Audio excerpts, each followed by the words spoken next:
Sperando in un nuovo atto di pace. E adesso passiamo alle notizie di cronaca locale. Ancora morte 3 giovani per droga nelle nostre strade. L'ennesima dose letale quest'anno ha stroncato la vita di un ragazzo di appena 19 anni. Ci chiediamo se ci sarà mai fine. Ancora atti di violenza. Un uomo dal tipico accento dell'est europeo, durante il tentativo di uno stupro ai danni di una donna, è stato fermato dal tempestivo intervento di 2 ragazzi, i quali, sentendo le urla, sono corsi in suo aiuto salvandole la vita. Adesso cambiamo decisamente argomento, passiamo alle notizie sull'ambiente. Si sa che con l'arrivo della bella stagione aumentano i turisti nelle nostre località balneari, causando però il degrado e il deturpamento delle nostre coste. Un'ultima notizia, un vero atto di vandalismo scoperto alle prime luci del giorno, lo sfregio di anonimi riportati nelle mura del nostro comune.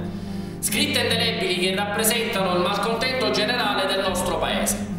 Bene, con questo è davvero tutto, l'appuntamento a domani alla stessa ora, grazie per averci seguito, una buona continuazione con i nostri programmi.